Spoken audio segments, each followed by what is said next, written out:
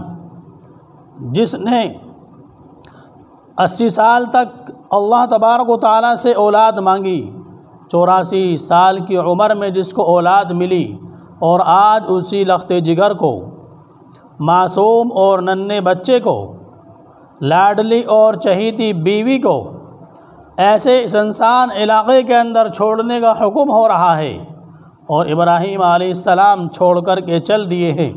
حضرت حاجرہ نے حضرت اسماعیل علیہ السلام کو ایسے سینے سے چمٹایا ہے اور آپ کے پیچھے چلی ہیں، اور پوچھا ہے کہ آپ ہمیں یہاں چھوڑ کر کہاں جا رہے ہیں؟ آپ کس لیے جا رہے ہیں؟ آپ کو کیا کام ہے، کیا تقاضا ہے؟ 3 میل تک چلی ہیں۔ اندازہ لگائیے، ایسے پتھریلے علاقے کے اندر حضرت حاجرہ علیہ السلام حضرت ابراہیم علیہ السلام کے پیچھے یہ معلوم کرتی ہوئی چلی ہیں کہ آپ ہمیں یہاں کیوں چھوڑ کر جا رہے ہیں، کس لیے آپ ہمیں یہاں چھوڑ رہے ہیں۔ 3 میل چلنے کے بعد حضرت حاجرہ علیہ السلام کے دل و دماغ کے اندر یہ بات آتی ہے کہ آخر ابراہیم بھی نبی ہے، خلیل ہے، کہیں ایسا تو نہیں کہ اللہ تبارک و تعالیٰ نے ان کو یہی حکم دیا ہو۔ فرمایا اللہ امرک، ابراہیم کیا اللہ تبارک و تعالیٰ نے آپ کو یہ حکم دیا ہے؟ حضرت ابراہیم علیہ السلام نے ہاتھ سے اشارہ نہیں کیا، زبان سے کوئی جواب نہیں دیا، بلکہ صرف سر کی مونڈی ہلائی، اشارہ کیا ہے۔ اتنا سننا تھا، حضرت حاجرہ علیہ السلام فوراً رک گئیں اور کہا کہ آپ جائیے، ہمیں اللہ تبارک و تعالیٰ یہاں پر ضائع نہیں کرے گا۔ آپ نے اسماعیل کو لیے ہوئے، سینے سے چمٹائے ہوئے اپنی منزل کی طرف، جہاں پر آ کر چھوڑا تھا اسی کی طرف روانہ ہو جاتی ہیں۔ آپ واپس چل دیتی ہیں اور حضرت ابراہیم علیہ السلام آگے بڑھتے ہیں۔ ایک پہاڑی کی اوٹ ہو جاتی ہے، پہاڑی بیچ میں آ جاتی ہے۔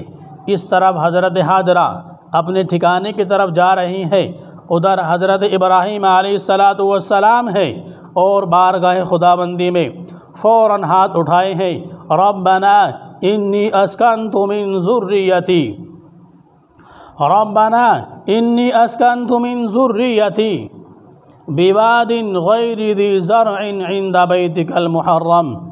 میرے پالنہار، میرے پروردگار، میں نے اپنے اولاد کو، اپنی بیوی اور بچوں کو ایسی وادی غیر ذی زرع کے اندر چھوڑ دیا ہے جو بالکل سنسان ہے، جہاں کوئی انسان نہیں، انسان تو کیا جہاں کوئی پرندہ بھی نہیں ہے۔ بواد غیر ذی زرع عند بیتک المحرم، پروردگار عالم تیرے محترم گھر کے پاس ان کو میں نے چھوڑا ہے۔ الہ العالمین، ربنا لیقیموا الصلاۃ، یا اللہ تو خوب جانتا ہے کہ میرے ان کو یہاں چھوڑنے کا مقصد کوئی اور نہیں ہے، بلکہ میرے ان کو یہاں چھوڑنے کا مقصد صرف اور صرف یہ ہے کہ یہ تیری عبادت قائم کریں، لیقیموا الصلاۃ، تیری عبادت قائم کریں۔ فاجعل افئدۃ من الناس، یا اللہ یہ وادی ابھی ویران ہے، یہ علاقہ بھی سنسان ہے، یہ علاقہ غیر آباد ہے۔ فاجعل افئدۃ من الناس، یا اللہ تو دنیا کے کچھ لوگوں کے دل اس طرف کو پھیر دے، کچھ لوگوں کے دلوں کو اس طرف موڑ دے۔ تہوی الیہم وارزقہم من الثمرات، اور ان کو پھلوں کا رزق عطا فرما۔ اندازہ لگائیے، حضرت ابراہیم علیہ السلام حضرت حاجرہ علیہ السلام کو چھوڑ کر کے یہاں سے چلے گئے ہیں۔ ننھے اسماعیل حضرت حاجرہ علیہ السلام کی گود میں ہے، چاروں طرف کالے پتھر ہیں، کالے پتھروں کے پہاڑ ہیں۔ آپ اندازہ لگائیے جیسے جیسے شام ڈھلتی آئی ہوگی اور سورج چھپتا گیا ہوگا، اندھیرا آنا شروع ہوا ہوگا، ادھر رات کی اندھیری ہے، ادھر کالے پہاڑوں کا اندھیرا ہے۔ اس سنسان وادی کے اندر حضرت حاضرہ علیہ السلام کے دل کے اوپر کیا گزر رہی ہوگی، رات کے اس سناٹے نے کیسا ظلم ڈھایا ہوگا، رات کی اس تاریکی نے کیا آپ کے دل کے اوپر بتائی ہوگی۔ کوئی تیسرا پاس میں نہیں، کوئی دل بہلانے والا نہیں، کوئی خیریت معلوم کرنے والا نہیں۔ حضرت حاضرہ علیہ السلام ہے، معصوم بچہ دودھ پینے والا آپ کی گود کے اندر ہے۔ اس رات کے اندر ایک چاند نے بھی کیا عجیب منظر دیکھا ہوگا۔ چاند تو روزانہ نکلتا ہے، لیکن آج اس رات کے اندر چاند نے بھی کس ہستی کی زیارت کی ہوگی کہ کون ہے کہ جو اس سنسان وادی کے اندر کالے پہاڑوں کے اندر اکیلی تنہا بیٹھی ہوئی ہے۔ ستاروں نے بھی ایک عجیب منظر کشی کی ہوگی، ایک عجیب ہستی کا دیدار کیا ہوگا کہ آج یہ کیا ہو رہا ہے اور آج یہ کون ہستی جلوہ افروز ہے۔ اس سنسان وادی کے اندر کالے پہاڑوں کے بیچ میں حضرت ابراہیم علیہ السلام کے لخت جگر اسماعیل ذبیح اللہ کو حضرت حاضرہ علیہ السلام لے کر بیٹھی ہوئی ہیں، اور وہ وقت کیسے گزرا ہوگا، رات کی تاریکی میں پوری رات کا وقت کیسے گزارا، پورا دن کیسے گزارا، اس وقت کی حقیقت کو تو وہی جانتے ہیں جنہوں نے وہاں پر وقت گزارا ہے۔ بہرحال حضرت حاضرہ علیہ السلام ننھے اسماعیل کو لے کر کے یہاں ان پہاڑوں کا کالے پہاڑوں کے بیچ میں رہ رہی ہیں۔ مشکیزے میں پانی ہے، تھوڑا سا پانی پی لیتی ہیں، کھجوریں ہیں، ان میں سے کچھ کھجوریں کھا لیتی ہیں، اور ننھے اسماعیل کو اپنی چھاتی میں دودھ پلاتی ہیں۔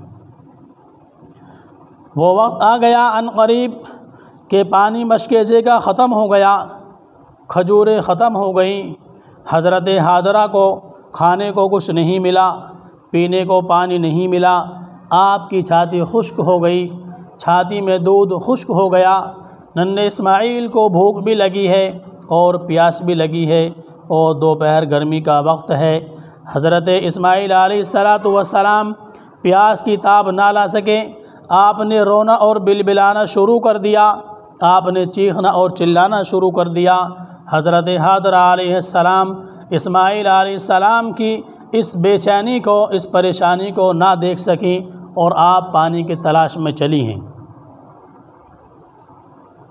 ایک پتھر لیا رکھ دیا، دوسرا پتھر لیا اس کے اوپر رکھ دیا، ایک قول کے مطابق ان دونوں پتھروں کو سائے کے اندر حضرت اسماعیل علیہ السلام کو لٹایا ہے، اور آپ چلی ہیں، صفا پہاڑی کے اوپر چڑھی ہیں۔ یہ پہاڑی ہے، اس کے اوپر چڑھ کر کے ادھر ادھر دیکھا ہے کہ کہیں بلندی سے پانی کے آثار نظر آ جائیں، کہیں پانی نظر آ جائے، لا کر کے ننھے اسماعیل کو پلا دوں، لیکن صفا پر چڑھنے کے بعد کوئی کہیں پانی کا دور دور تک نام و نشان نظر نہیں آیا، نام و نشان نہیں ملا۔ بے چینی کے عالم میں آپ صفا پہاڑی سے نیچے اتری ہیں، اور آپ مروہ کی طرف گئی ہیں، اور جا کر کے مروہ پہاڑی کے اوپر آپ چڑھی ہیں۔ وہاں جا کر کے دیکھا ہے کہ کہیں پانی کے اثرات نظر آ جائیں، کہیں پانی کا نشان مل جائے، لا کر کے اس ننھے لخت جگر کو پلا دوں، لیکن پانی نظر نہیں آیا، پانی کا نام و نشان کوئی نظر نہیں آیا۔ حضرت حاضرہ علیہ السلام اب اس مروہ پہاڑی سے اتر کر کے پھر چلی ہیں صفا پہاڑی پر۔ جب آپ بلندی پر پہنچتی ہیں، ننھے اسماعیل نظر آتے ہیں۔ جب آپ ان دونوں پہاڑیوں کے بیچ کی جھیل میں پہنچ جاتی ہیں، حضرت اسماعیل علیہ السلام نظر نہیں آتے۔